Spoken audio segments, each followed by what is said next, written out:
Bonsoir les investigateurs. Bonsoir. C'est Renou. C'est Renou. On a tué la tentacule. Ouais. Et on mange ça ce soir, même si t'es pas d'accord. Non. Je ne mange aucune viande venant du mythe.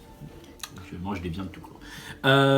Bienvenue pour cette deuxième vidéo sur la présentation de la Deluxe, l'héritage de Dunwich. On vous a présenté en premier lieu les investigateurs. Là, on va vous parler maintenant des carottes joueurs. C'est ça. On va les présenter les unes après les autres, puis donner notre avis. Puis n'hésitez pas dans les commentaires à... vous avez le droit de pas être d'accord avec nous, de présenter des points de vue différents. Ouais. N'hésitez pas là-dessus. Ouais, c'est très important. Je commence. Ouais, ouvre le bal. Bon alors, on va commencer par la première carte et je vais reprendre les termes de Welsulu sur son site parce qu'ils font aussi des reviews qui sont très intéressantes, pareil, point de vue différent, qu'il a mis dans le classeur direct et je suis bien d'accord pour le coup. Donc c'est... Je suis pas d'accord. C'est Matraque. Ça coûte 1, c'est une carte soutien qui a une icône lutte, c'est une objet arme de corps à corps. Sa capacité c'est combattre, donc vous dépensez une action pour ça, vous gagnez plus 1 de lutte pour cette attaque. Et si vous ratez votre jet sur un ennemi qui est engagé avec un autre investigateur, vous ne mettez pas de dégâts à cet investigateur.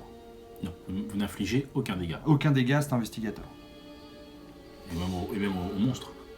Ouais, enfin, oui, puis oui, parce qu'on a raté le jet. Ouais, enfin, autant jouer couteau, quoi. Voilà. Hein? Je ne comprends pas trop cette carte aussi.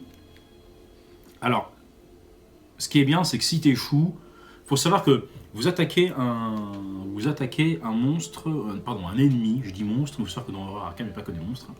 Vous attaquez un ennemi qui est engagé avec un autre investigateur avec une arme quelconque, ou sans arme. Si vous ratez l'attaque, cet investigateur va prendre un dégât. Non, il prend les dégâts de l'attaque. Ah ouais, pire, ouais. Voilà. Là, avec la matraque, il prendra aucun dégât si vous échouez. C'est vraiment pour assurer, pour pas faire trop de dégâts. Mais vous faites que un dégât à l'ennemi si vous réussissez. Et ça prend un slot, quoi. Et une ressource. Je suis pas très fan. Et ça a qu'une icône de lutte. Moi, je pense qu'ils ont fait cette carte pour dire, genre, ça fait, si tu veux faire le complet du policier. C'est-à-dire, t'as le badge, t'as le flic, t'as la matraque et le flingue. T'es un vrai flic, quoi. Donc, voilà. Certes, une carte suivante. Enfin, je sais pas ce que t'en penses, mais franchement, celle-ci... Je suis pas très fan. Pourtant, moi, je suis vraiment l'adepte de la personne. Je suis une personne vraiment qui, pour moi, il n'y a aucune carte mauvaise dans un jeu. Même Dory trouve ça bien. Fallait que je la fasse. On en parlera de Dory un jour, un personnage du Seigneur des Anneaux. Pour ceux qui se posent des questions, regardez les vidéos sur Dory sur ma chaîne, vous verrez que Dory est un très bon héros. C'est ça. Si tu nous lis. Ouais. Prochaine carte, provocation. J'aime beaucoup déjà, j'aime bien le nom, j'aime bien le dessin. C'est le mec qui est là, toi là-bas, viens me chercher. C'est une tactique, c'est un rapide qui se joue uniquement pendant son tour. Vous engagez n'importe quel nombre d'ennemis dans votre lieu. Vous engagez n'importe quel nombre d'ennemis dans votre lieu. C'est excellent. Ouais, pour le coup, moi je la trouve forte. Alors, on va parler peut-être de sa version expérimentée juste après, parce qu'on va aller droit au but. Donc moi je la trouve bien, pour la bonne et simple raison, c'est qu'on prend juste Zoé. On se met d'un point de vue 4 joueurs en l'occurrence. 3 même. 3 joueurs, même 2. Enfin, ça arrive souvent qu'il y ait quand même pas mal d'ennemis. Pour vous attirez tous les ennemis à vous, c'est rapide, donc ça vous consomme pas d'action de le faire. Donc c'est... Voilà. Et avec Zoé, réaction, vous gagnez autant de ressources que vous engagez d'ennemis. Oui. Si vous engagez 3, vous gagnez 3 ressources. Zoé, elle est là pour engager les ennemis, quoi. Donc la carte, elle est là pour elle, c'est en plein dans sa classe. Moi, personnellement, je trouve ça quand même plutôt bien, plutôt efficace avec elle, ça va bien avec sa capacité. Elle est gardien, derrière, elle devrait castagner, quoi. Bah oui. Après, il y a la version expérimentée. La version expérimentée, elle fait la même chose, sauf que vous piochez une carte pour chaque ennemi engagé dans cette manière. Donc vous engagez 3 ennemis, vous piochez 3 cartes. Donc pour avec Zoé, je vais engager 3 mecs, ou 2 mecs. Je vais piocher X ressources, je vais gagner X ressources, et je vais piocher X cartes. C'est trop fort. Mais là où c'est encore plus fort, avec Zoé. Alors Zoé, elle a le petit avantage de pouvoir aller chercher des cartes d'autres classes. Quand je dis que c'est fort de faire ça, j'insiste sur le fait que ça soit fort. Maintenant, pour ceux qui ne l'ont jamais joué, parce qu'on ne la voit pas beaucoup sur les forums, je vous conseille d'aller voir ce que fait Habile Diversion, qui est quand même assez rigolote. La carte avec les singes qui attaquent le ladin. Voilà, c'est ça. Donc Habile Diversion, ça coûte 5. Ça coûte 5 ressources dans la classe survivant. Et ça dit... je sais plus si c'est rapide comme action ou pas. Non, c'est une action, c'est pas rapide. C'est action. Vous échappez à tous les ennemis qui sont engagés avec vous.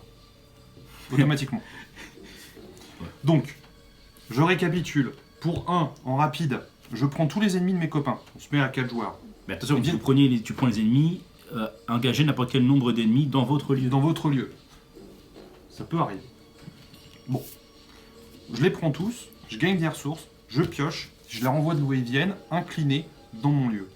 Et ensuite je me barre, mes potes se barrent et on n'en parle plus. Voilà, le but c'est de dire, voilà, je vais me il y a, quelqu'un qui... Les ennemis qui sont dans la zone de menace d'un investigateur, ils sont considérés comme étant dans notre lieu? Oui, oui, bien sûr. Oui, oui. À partir du moment où l'investigateur est dans ton lieu, l'ennemi il est dans ton lieu, mais il est Donc, engagé. Voilà. Donc le but c'est d'aller dans le même lieu où il y a un investigateur qui a ses ennemis en question. Toi tu as les tiens qui sont dans ton lieu, mais ils sont dans ta zone de menace, ils sont pas dans le lieu, donc ils vont s'incliner. Donc le but ça serait qu'ils soient dans le lieu en question où on est, non? Oui, c'est ça, mais c'est ce que je dis. Mais Mais de toute façon, Zoé, pour moi, elle est, quand on est en multi, elle est censée être le ramasse-miettes de tous les ennemis qui passent. Exactement. Donc elle va forcément suivre les investigateurs pour être là où il y a les ennemis où ils sont. Il y a certains scénarios où ça doit pulluler, je pense, à mon avis, pas pour que ce genre de carte existe, à mon avis, Oui. quand même. Hein. Voilà, 3-4 ennemis, je les engage, je pioche 3 cartes, je gagne 3 ressources, et puis pour 2 ressources de plus, je les renvoie inclinés dans le lieu, puis chacun repart faire autre chose. Bon ouais. Ben, Alors provocation. c'est 2 cartes, hein, je suis d'accord, mais en même temps, comment ça s'appelle habile, comment dire La belle diversion. habile diversion. Avec Zoé, c'est pas forcément. C'est pas déconnant. C'est hein. pas déconnant, C'est un petit joker. Après tout, elle cherche à engager les ennemis. Quel est un moyen de pouvoir échapper à tous ces ennemis en payant 5 C'est très bien. Voilà quoi. Donc là, il y a une petite combinaison qui peut être sympathique. À tester. À tester. quoi. Avec un saisissable aussi, je pense. C'est un truc Là, intéressant. plus en solo là pour le coup. Mais Ouais. ouais, je suis d'accord. Ok.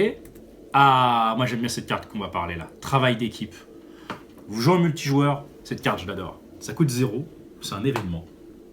Et ça dit que les investigateurs dans votre lieu ont le droit de se donner ou d'échanger n'importe quel nombre de soutiens objets, de soutiens alliés ou de ressources. Donc, tout le monde est dans un endroit. Les gars, on se retrouve là. Tiens, moi je joue ça et tous les investigateurs ont le droit de s'échanger des alliés, des ressources ou des objets. C'est fantastique. Tiens Zoé, j'ai besoin que tu me payes habile diversion. Plutôt Jenny. Jenny, Oui. je suis en rate de ressources, donc Jenny c'est la banque. On a Non, un c'est allié pas en mal. trop dans la main, on le donne. Oh, j'aurais besoin d'un Léo de Luca. Bah tiens, je l'ai, mais j'ai pas la thune, je te le file. J'ai besoin d'une arme, j'ai pas d'arme. J'ai pas de thune. Enfin voilà, moi je trouve que c'est une bonne carte. De se donner ou de s'échanger n'importe quel nombre d'objets de soutien ou de ressources. Mais qui sont en jeu ou dans ta main? Je pense que c'est des choses qui sont en jeu, je crois. D'accord. Oui, vaut mieux. Oui. C'est des objets en jeu. Donc j'ai un objet ou un soutien allié ou des ressources en jeu, on se les échange ou on se les donne. Donc par exemple, Non, mais d'accord. vous avez un Roland, par exemple, qui a besoin d'une arme pour jouer, il a du mal à l'avoir, on joue ça. Allez tiens Roland, je te file, bon c'est pas un super pistolet, mais je te file un Derringer par exemple. Maintenant, ce que je trouve marrant avec cette carte, c'est qu'on peut donner ses items de classe aux autres. Ah oui, ça s'est fait. Ah oui. Et t'es sûr qu'on a ça, il me semblait qu'ils avaient pas le droit de quitter la zone de menace, enfin ta zone de jeu. Ah bon Faut qu'on vérifie ça. Alors règle à vérifier, moi je vérifiera. trouverais ça super marrant de donner les double guns à Roland, tu vois, histoire de dire. Ou alors de donner l'amulette de Wendy. Mais non, parce que sur la carte il y a écrit que ça doit être tu dois le mettre Dans le deck. Dans le deck. Dans le deck, tu donnes l'amulette de Wendy à Zoé, puis elle s'amuse avec habile diversion, tout ça en récursif. Mais non, elle a sa meilleure croix.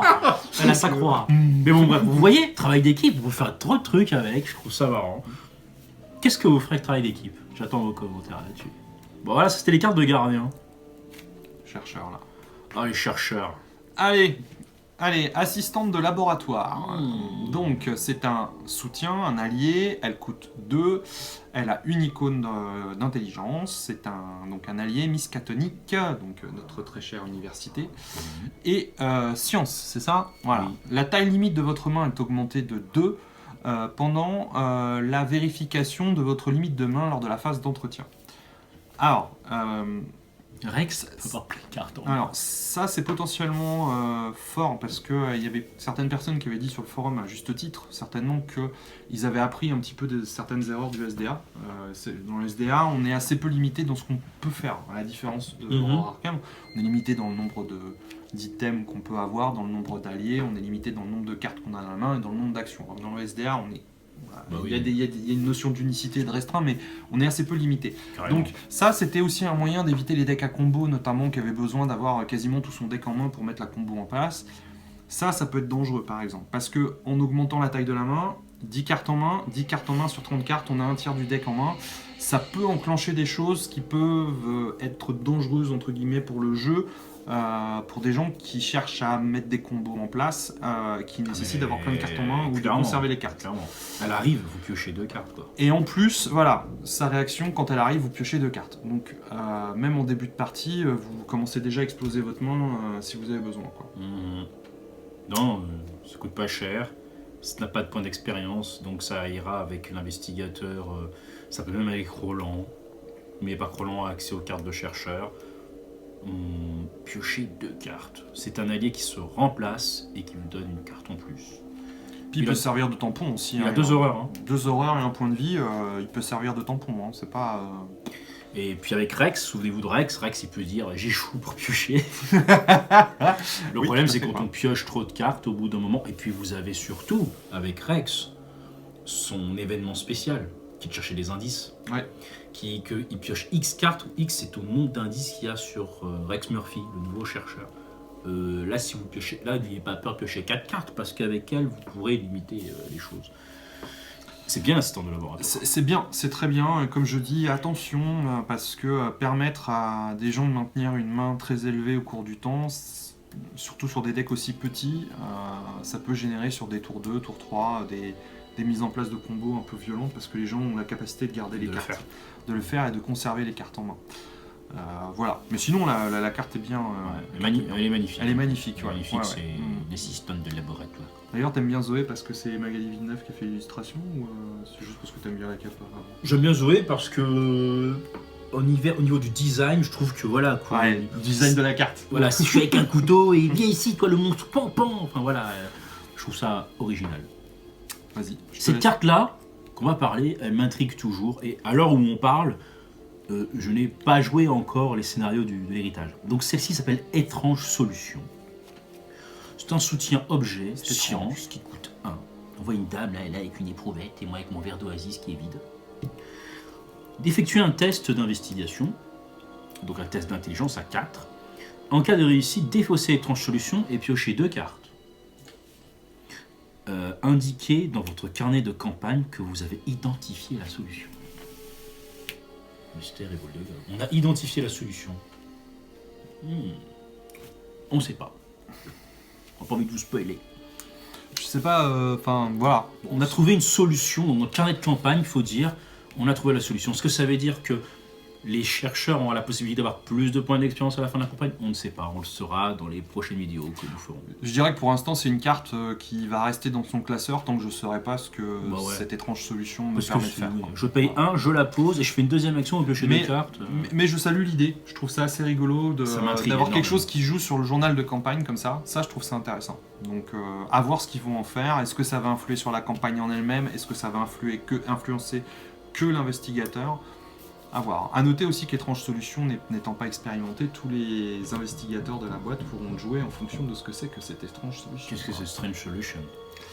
On verra bien. On verra bien. Ouais, je te laisse parler de ça là, qui est pour moi une des cartes les plus craquées de la boîte. Les craquées de la boîte. Si, franchement. Bon, alors raccourci. C'est un événement qui coûte 0, il a une icône de volonté, une icône d'agilité, rapide, donc on n'a pas besoin d'action pour la jouer, on peut lui jouer uniquement durant son tour. Choisissez un investigateur dans votre lieu, déplacez ces investigateurs vers un lieu connexe. Choisissez un investigateur dans votre lieu, vous le déplacez. Je trouve ça super fort. Ça peut être moi, ça peut être toi. Enfin, c'est un rapide, donc ça bouffe pas d'action. On gagne une action pour 0, 2 déplacements. Ça peut être utile. C'est super utile. Dans plein de circonstances, ça m'est arrivé dans les parties multi. Oh, j'aimerais bien être là-bas pour faire quelque chose. Bah tiens, tu sais quoi? Laisse-moi jouer avant toi, je t'y amène. Ah bon, ouais, passe par la plaque d'égout là. Tu vas voir Raffaello, Donatello, Michelangelo, Leonardo, ils vont t'amener voir Splinter et tu pourras sortir la plaque d'égout. J'aime bien ce genre de carte. Ouais, après. Se déplacer gratos. Ouais, après on peut se déplacer gratos. En fait, c'est tout le temps utile. Voilà. Et tu déplaces quelqu'un d'autre. Et on sait que plus le jeu va avancer, plus il faudra être dans des lieux pour faire des choses. Surtout maintenant, si on déplace un autre investigateur qui est au piège avec des ennemis, on est dans le lieu, et lui, il a des ennemis engagés avec lui. Si on le déplace, est-ce qu'il se prend une attaque d'opportunité? Alors, c'est non. Parce que tu le déplaces toi. Ça a été dit sur le forum, ça. Il y a une différence entre faire l'action se déplacer et une carte qui vous demande l'instruction de déplacer. Voilà. Le tac d'opportunité ne survient que si vous utilisez l'action déplacer, parce que ça fait partie des actions qui déclenchent une attaque d'opportunité, et qu'il y a un ennemi engagé. Enfin, chaque ennemi engagé avec vous veut faire une attaque d'opportunité. Ici, vous ne faites pas l'action déplacer, on vous demande de prendre un investigateur et de le déplacer. Donc pas d'attaque d'opportunité. Voilà, c'est très bien. C'est une carte aussi d'évasion. C'est-à-dire que je suis un chercheur. Par contre, je suis pas sûr que l'ennemi il le suit pas par contre. Mais il me suit pas l'ennemi, il est dans le lieu. Pourquoi il me suivrait? Il est pas chasseur. S'il est chasseur, mais il est engagé avec toi. Et alors? Bon, faudra vérifier. Ah, ouais, cette carte, elle pose des questions. Elle pose des questions. C'est presque c'est presque un échappé A gratuit. À vérifier. Je me demande si par contre il n'y a pas écrit dans les règles que quand tu te déplaces, les ennemis te suivent. Et là par contre pour le coup tu te déplaces. Allez, commentaire, n'hésitez pas à nous donner. Chercher des réponses, c'est l'affaire. Ok, alors c'est un événement qui coûte 1, on est toujours chez les chercheurs. Une icône d'intelligence et d'agilité. Alors, perspicacité en tant que... Tiens, c'est la deuxième fois où on voit perspicacité là, raccourci il y a aussi ça. Ouais. Enquête, en cas de réussite, au lieu de découvrir un indice dans votre lieu, découvrez un indice dans un lieu connexe. Alors ça par contre, je trouve ça vraiment pas mal, pour le coup. Parce que, encore une fois, Roland peut y accéder, les autres investigateurs peuvent y accéder. Dans les scénarios qu'on a fait dans la boîte de base, il y a des lieux qui ont des valeurs d'occulte très basses. Où souvent 2 ou 3 d'intelligence peut pratiquement suffire pour tenter d'enquêter. Avec cette carte-là, ça vous permet d'utiliser un lieu qui a une très faible valeur d'occulte pour enquêter sur un lieu connexe qui a une valeur d'occulte très élevée, et en temps normal, vous seriez incapable d'investiguer dessus. Donc, pour moi, c'est pas mal. Après, ça peut dépendre des scénarios, etc. À voir, mais... Elle économise un déplacement. Elle économise un... Par contre, ouais, c'est enquêter, d'accord. Je vois pas l'icône action, j'ai l'impression que ça bouffe pas d'action par contre. Si, c'est une action, c'est un événement. Mais c'est bizarre parce qu'ils ont pas mis l'icône avant. Mais c'est un événement. Ah oui, pardon. C'est pas un soutien, c'est un événement. Donc c'est un soutien. C'est pas un soutien. Courage liquide, on enchaîne avec les truands. Donc c'est une petite flasque avec dedans de l'oasis. C'est un objet illicite, et oui, c'est de l'oasis illicite. Et la lumière disparaît. La lumière disparaît. J'ai peur que les tentacules arrivent d'ailleurs quand on voit l'image d'à côté. Oui. Donc c'est du courage liquide, ça me fait penser à chaque fois à Harry Potter quand il gagne de la chance liquide. Ah oui, la chance liquide, exact. Ouais. Alors il y a des provisions dessus, il y a 4 provisions même. Donc on peut dépenser une provision, on choisit un investigateur dans votre lieu et soignez-le d'une horreur. Ensuite, cet investigateur il effectue un test de volonté. La difficulté 2. En cas d'échec, il défausse une carte prise au hasard de sa main. On soigne une horreur. Ah ouais, moi j'aime bien. C'est bien. Parce qu'en fait, le soin d'horreur, ça coûte 1, je le pose et je l'utilise tout de suite, puis dans les tours qui arrivent, je soigne une horreur, ou si un investigateur dans mon lieu, il soigne une horreur. Puis il faut la remettre dans le contexte de sa classe aussi, comment ça s'appelle. Bon, alors c'est vrai qu'il a pas beaucoup en volonté non plus, Mr. Skid the Tool, mais il a une volonté qui est pas, enfin un mental qui est pas très élevé non plus. Donc là, il a quand même l'opportunité de pouvoir se soigner, peut-être de perdre une carte de sa main, mais pour un investigateur qui n'a que 5 de santé mentale, on sait à quel point ça peut aller très très vite, surtout qu'il y a des traîtrises qui jouent sur la volonté et qui collent des traumas. Moi je trouve que c'est pas mal. Voilà, puis c'est pas cher, hein, une ressource pour soigner d'un et peut-être défausser une carte. Bon. Je trouve que c'est bien équilibré globalement. C'est bien. Ça soigne une horreur et puis au moins c'est fait. Souvenez-vous, l'horreur, on peut commencer là. Si vous êtes en campagne, vous pouvez commencer des parties avec des points d'horreur, des dégâts horreur déjà. autant les enlever au courant de la partie. C'est ça. Surtout quand on est faible en santé mentale, je pense que cette carte-là, voilà, elle est pas chère, on est faible, bah au moins on peut se soigner quoi. Oui, il faut se soigner. De toute façon, vaut mieux perdre une carte de sa main et ne pas mourir. Hein. Oui. Gardez la tête froide. Donc là, c'est les tentacules dont je parlais tout à l'heure. Là. Ouais. Mais on les a eu, les tentacules. C'est vrai. Pour manger ce soir, tu veux toujours pas? Non. D'accord. T'es vraiment traumatisé. Oui. Donc, c'est à moi là ou Ouais, c'est en rapide. Allez, donc pour 1, c'est un événement, donc toujours dans la classe truand. On gagne une icône d'intelligence, une icône d'agilité. C'est rapide et à jouer quand un ennemi devrait être généré dans votre lieu. Déplacez-vous immédiatement vers un lieu connexe. L'ennemi est toujours généré dans le lieu où vous trouvez précédemment. Bah écoute, je me barre quoi. Ouais, voilà, on est dans la classe truand, hein, ils ont quand même pas mal de cartes, ils ont insaisissable, ils jouent pas mal un petit peu sur tout ce qui est échappé, survivant, avec Wendy, tout ça, on est dans ce type de cartes, Voilà, c'est une feinte déguisée, après l'ennemi reste généré, hein, donc en fonction de l'ennemi, ça peut être... Ce qui est bien, c'est que c'est pour n'importe quel type d'ennemi, ça peut même un élite. Tout à fait. D'habitude, des fois, c'était des cartes qui disent sauf si c'est un élite. Là, l'ennemi n'est pas de type élite. Et on se déplace dans un lieu connexe. Encore une fois, on est dans un lieu où on a vidé le lieu d'indice. On a envie de se déplacer au tour prochain sur un lieu qui est connecté. Voilà, et surtout, à la différence d'autres, je crois que c'est insaisissable, non, c'est un lieu où c'est... Cat Burglar, je ne me rappelle plus le nom en français. Monte en l'air. Oui. C'est, tu peux échapper, tu te désengages. mais tu dois aller dans un lieu où il n'y a pas d'ennemis ou un lieu révélé. Ici, il n'y a pas de conditions, donc... l'ennemi est généré. Un lieu connexe, même pas un lieu révélé. Exactement, et ça c'est important. C'est important, ça veut dire qu'il n'y a pas de conditions. C'est-à-dire que c'est ça, à partir du moment où vous voulez pas gérer un ennemi, vous le gérez pas.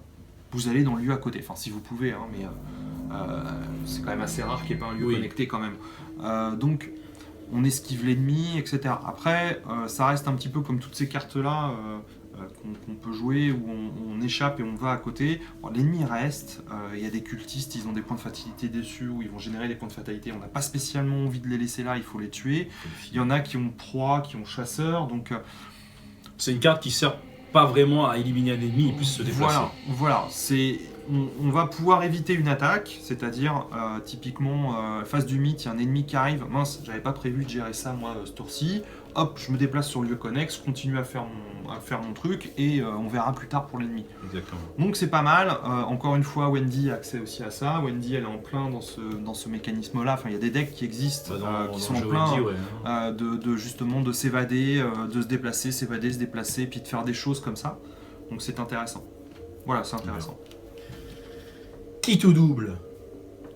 Une carte chance. Rex ne peut pas la jouer. Tout à fait. Qui tout double, donc c'est une compétence. Donc c'est une carte qu'on peut révéler lors d'un test de compétence. Un seul peut être attribué pendant un test de compétence. En fait, on va doubler la difficulté de ce test.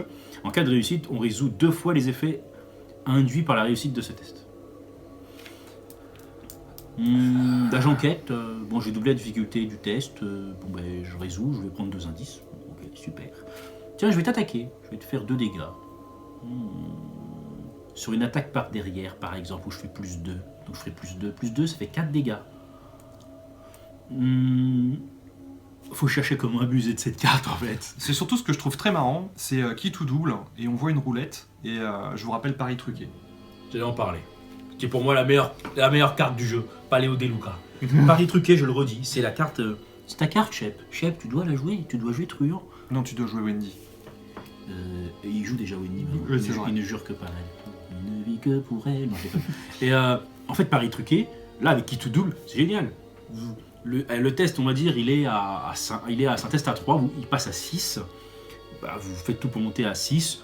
Et vous attendez que Paris truqué, et là le sac il vous révèle un 0, on s'en fout, il révèle un -2, non, c'est un +4. Enfin, c'est génial cette carte Paris truqué en truand. Je pense que les truands, cette carte-là leur permet de réussir leur test le plus important. Parce que j'aime bien avec qui tout double, c'est que je la vois bien avec attaque par derrière.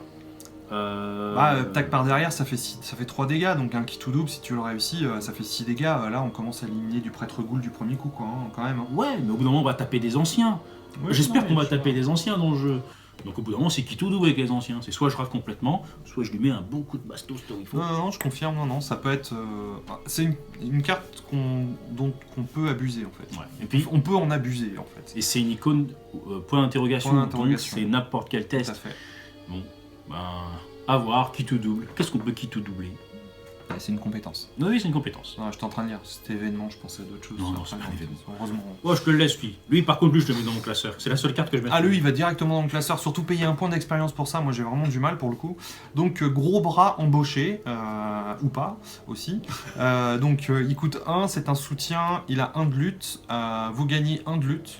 Forcé à la phase d'entretien, vous devez soit payer une ressource, soit défausser le gros bras embauché. Quoique, j'ai peut-être révisé un peu mon jeu. Je vois qu'une en fait, seule pas. chose pour lui. Vas-y, je pense que ce que tu vas dire, vas-y. Bah, avec Jenny Barnes, pourquoi pas. Ah non, je pensais pas à ça. Bah, elle génère de la ressource, hein. Après tout, le mec, il te file plus en attaque, quoi. Tu sais, moi, je fais que ce gars-là, Ouais, ou en il tampon. est pas là pour rester le tour. Ouais, c'est ça, ou en tampon. Je le garde dans ma main et au bout d'un moment où je sais que je vais prendre des dégâts, je le pose. Mhm. Et je mets tout sur lui. Allez, gros bras embauché, je t'ai embauché pour mourir. Ouais, puis tu peux même utiliser son plus 1 d'attaque avant. Tu le Exactement. poses, tu peux utiliser son plus 1 d'attaque. Voilà, après, enfin bon, c'est pas. C'est un enfin, slot d'allié, c'est un slot quoi. d'allié, il coûte 1 XP. Je sais pas si. Enfin, il coûterait pas d'XP, peut-être que je le jouerais, mais avec 1 d'XP là. Il coûte un franchement, d'expérience. quoi, Alors, un d'expérience. hors campagne, intéressant en construit, mais en campagne, ça vaut pas le coup d'investir. Je pense que j'ai tellement de choses à investir avant d'investir là-dedans quand je joue truand que. La classe truand est mieux comme allié en plus. Hein? Ils ont mieux comme allié. Voilà, ils ont Léo du Luca. Ils ont le lion de Louisiane. Oh, c'est Léo De Luca. Tu vois, je fais partie de la famille Bondurant. Chez nous, on fait de whisky légalement. Ouais, voilà, gros bras. Bon. Les cartes mystiques. Rituel de recherche. C'est un sort qui coûte 4. Il a 3 charges. Accrochez-vous et écoutez bien ce long texte qu'il a. Vous dépensez une charge, vous enquêtez. Cette enquête utilise La volonté. la volonté au lieu de l'intelligence. Rappelez-vous la volonté d'Agnès. 4, 5. 5. 5. Oh, j'enquête à 5, donc elle enquête où elle veut. En cas de réussite, découvrez un indice supplémentaire. Si un alors bien sûr comme d'habitude pour les sorts, si un symbole crâne, cultiste ou tentacule, ou signe des anciens ou pierre tombale est révélé lors de ce test, perdez toutes vos prochaines actions et terminez immédiatement votre tour après la résolution de ce test. Il y a un moment où il faut l'utiliser cette carte. En fin de tour. Voilà, dernière action. Vous l'utilisez. Dans le pire des cas, vous réussirez certainement le test. Et si on vous demande d'arrêter votre tour, ça tombe bien, c'était déjà prévu. Voilà. Donc, 2 indices. 2 indices. Il y a que 3 charges. Enquêter avec la volonté en mystique. Je sais pas quoi dire. C'est fort, quoi. C'est très très fort. Je dirais qu'avec Agnès, ce qui pouvait potentiellement lui manquer, c'était cette puissance d'enquête qui pouvait être gênante par moments où on avait que attiré par la flamme, que je trouve très bien entre guillemets, mais là, on se retrouve avec un sort d'attaque qui fait utiliser sa volonté, un sort d'enquête qui fait utiliser sa volonté, on a un sort qui est un événement qui lui fait utiliser son agilité. Non, c'est bien, ouais. C'est balèze, quoi. Ouais, tu parles de lumière aveuglante et flétrissement, ouais. Ouais, le flétrissement, en fait, on se retrouve avec des sorts. Là, j'ai envie de jouer le livre des ombres, par exemple. Ah ben là, le livre Là, des on a ombres. envie de jouer le livre des ombres parce que on se retrouve avec 2 sorts. Parce que quand même, l'enquête et lutter, ce sont quand même les 2 actions, on va dire, principales du jeu. Quand même, c'est ça qui va agir réellement sur le jeu. Une, récupérer les indices et l'autre, éliminer les menaces. Hein, c'est quand même ce qu'il faut faire dans l'absolu.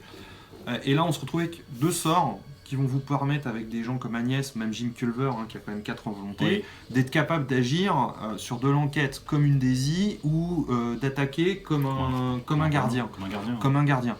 Bon, on met le livre des ombres à côté, puis on rajoute les jetons là où il faut. Surtout que, bon, là, rituel de recherche, si on réussit, c'est 2 indices. Hein. J'ai fait 2 actions d'enquête en une seule. Oui. Et puis les mystiques, ils ont accès à leur allié qui va chercher les sorts tout de suite. C'est ça. En plus, on augmente le nombre de sorts. C'est fort. Moi, je joue mystique, je la joue, quoi. Enfin, je vois pas de raison de pas la jouer, en fait, en mystique.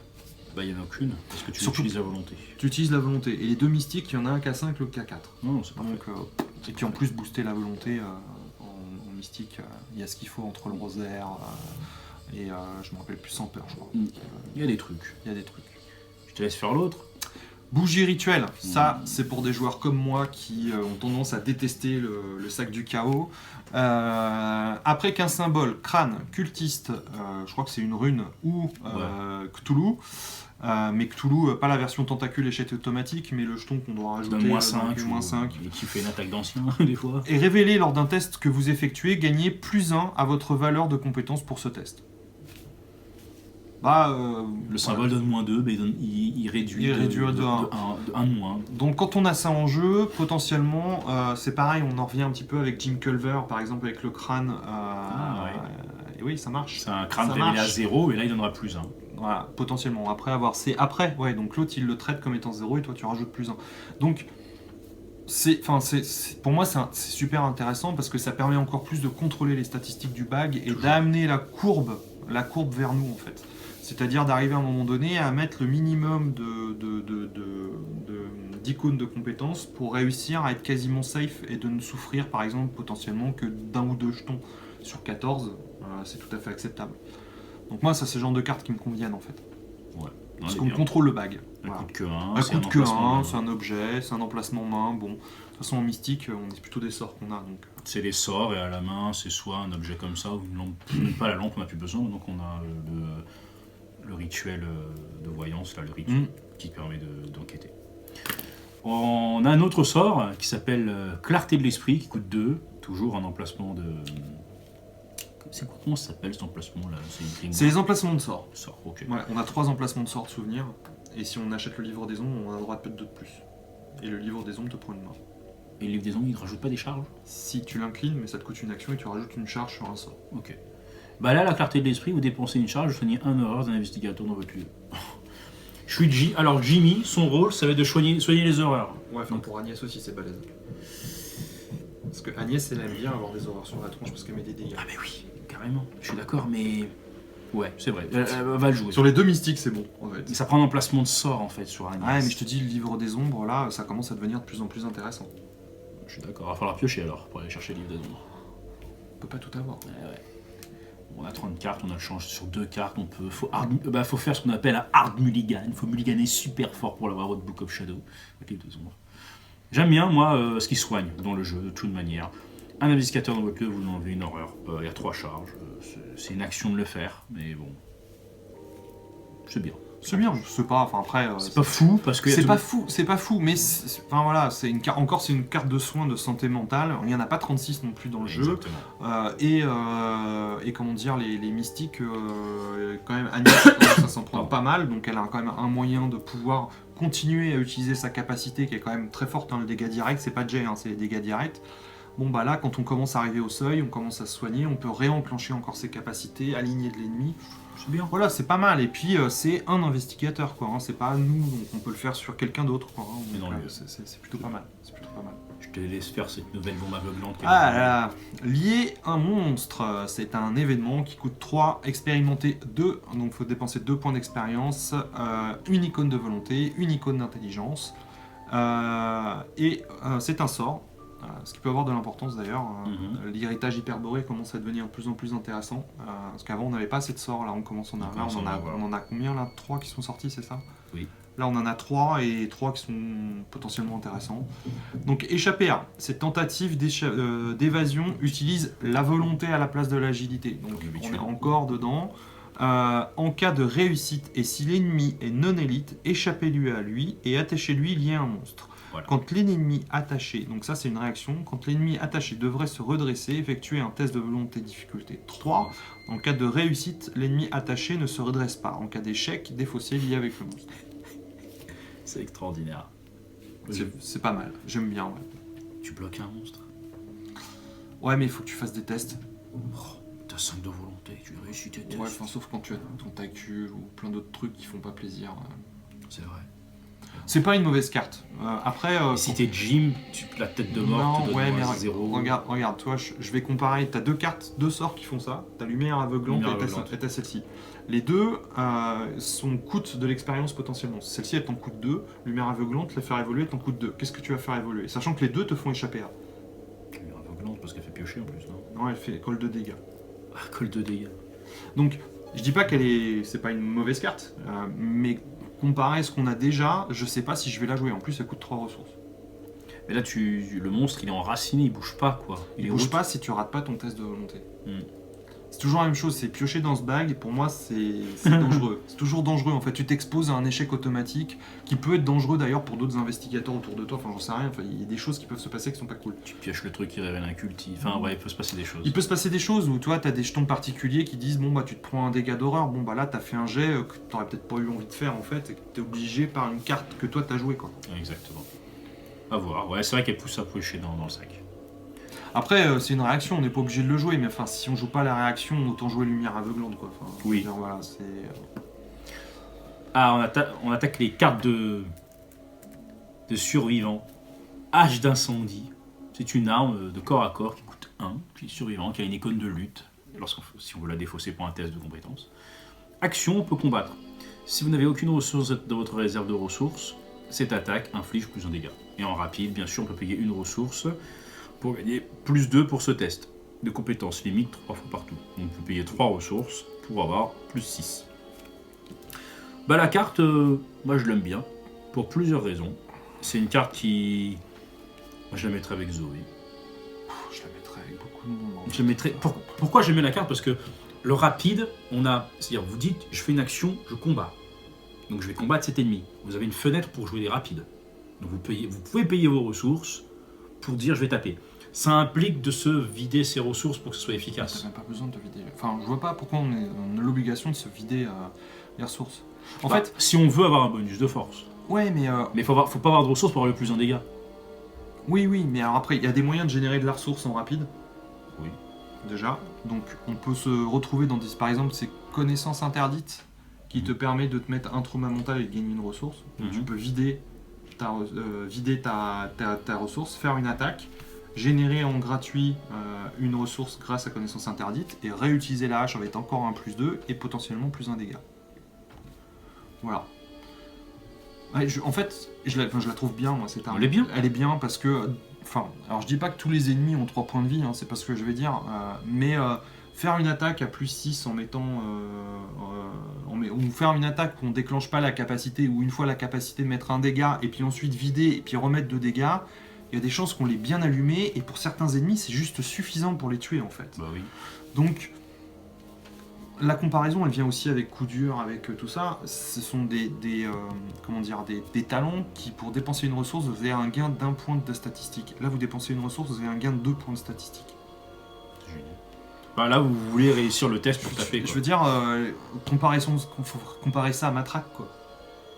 C'est le même coup. Bah oui, non, mais... Même, tu vois, un couteau ou ce genre de choses qui sont dans des coups identiques, je trouve ça plus fort.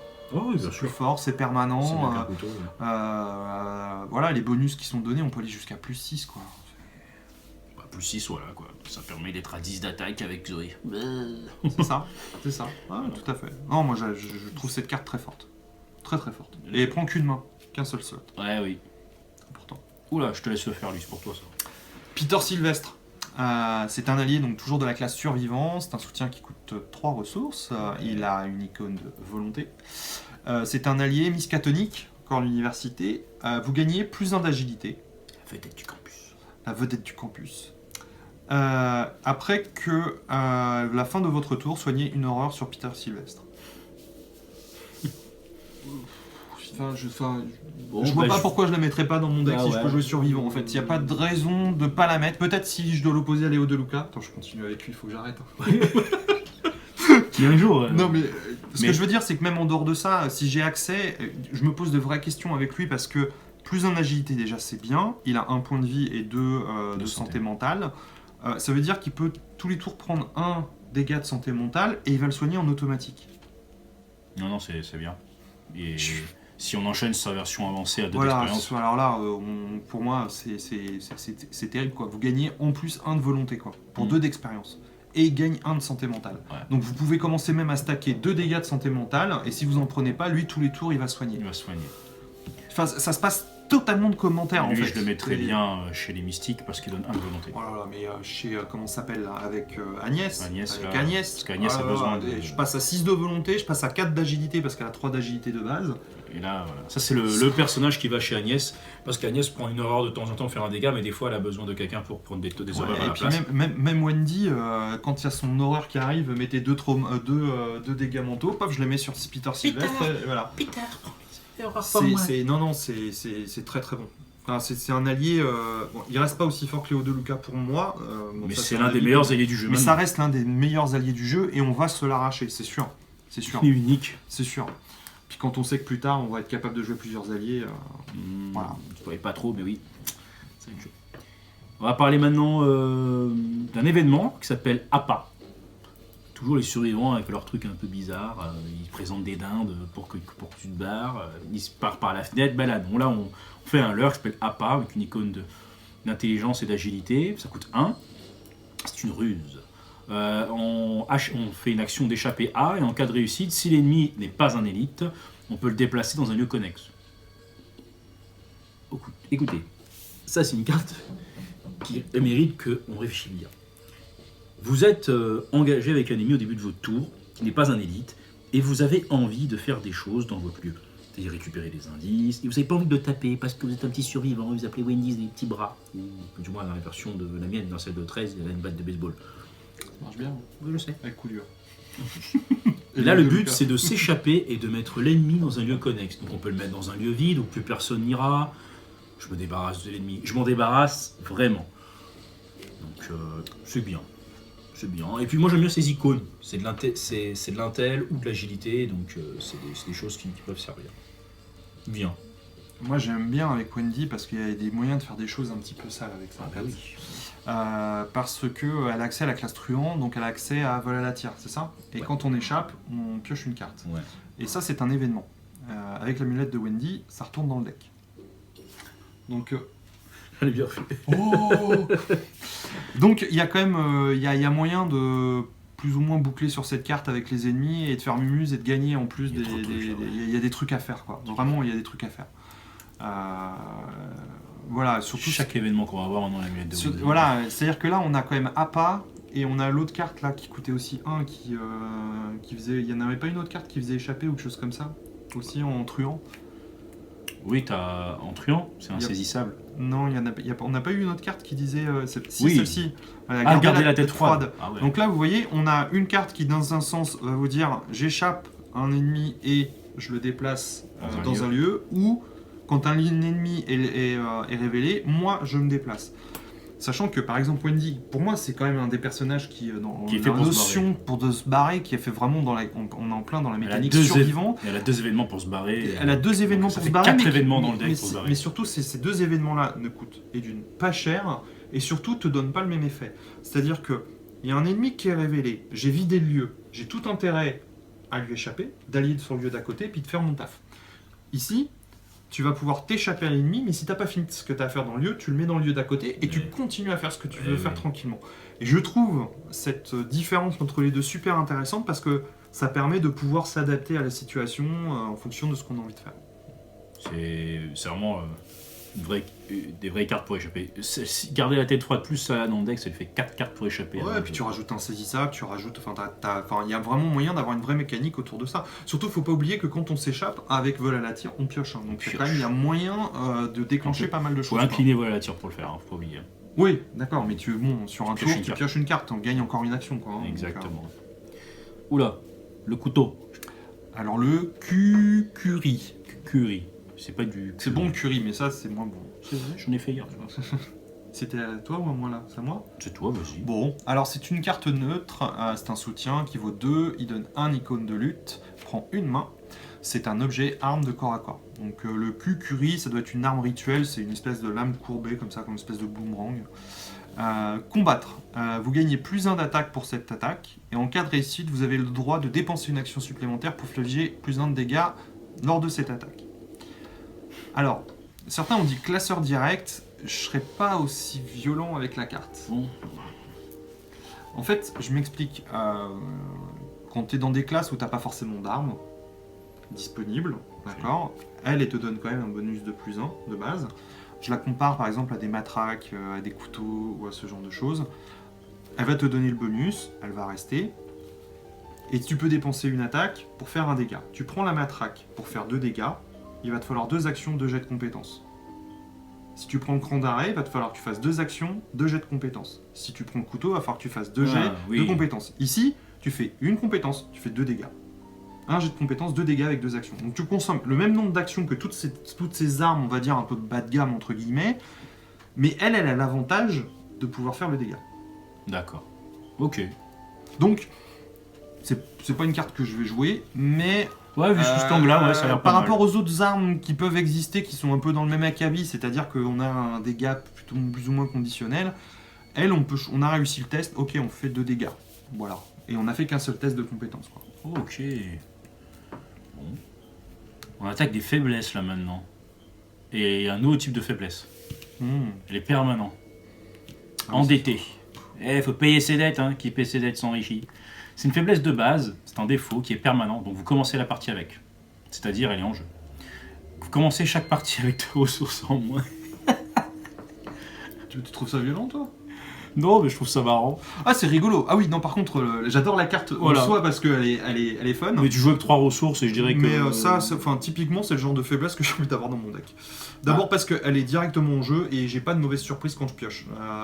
Et je sais ce que je vais avoir et quand ça arrive, quoi. Mais imagine, dans les scénarios qui arrivent, tu perds des ressources et tout, etc. Au début, quand tu bouges. Tu sais, il y a des fois... J'ai joué à des scénarios, là, récemment, quand tu quittes ce lieu, tu perds une ressource et tout. C'est chiant. Ça dépend des classes. Je sais pas, moi, il y a des faiblesses. Toi, on me demanderait d'avoir 2 cartes en moins en main, ça me gênerait. Mais là, quand même, t'as 2 ressources en moins, tu joues Truand, tu veux jouer ton Léo, tu peux pas. Ouais, tu joues planque. Attends, t'as à avoir plan comme un départ. Tu joues planque, t'as série gagnante, Voilà. t'as tout un tas de... Non mais, ok. T'as vu? Mais ce que je veux dire, c'est que ces 2 ressources, c'est gênant, ok. Moi, quand je vois que d'autres fois, on me demande de dépenser 2 actions, de faire un test, et si je réussis un test, je réussis à défausser la faiblesse. Bon, là, j'ai perdu 2 ressources. En 2 actions, je récupère mes 2 ressources. Donc quand je fais le comparatif de ce que je perds dans un cas et dans l'autre... C'est juste pour t'embêter un petit peu. Ça m'embête, mais c'est pas... C'est pas gênant à ce point-là. Par rapport à d'autres faiblesses, je trouve ça pas violent, en fait. Bon, regarde là, celle d'après, elle est pour toi. Alors, révélation, lésion interne, faiblesse de base, blessure. Mettez en jeu lésion interne en jeu dans votre zone de menace. À la fin du tour, subissez un dégât direct.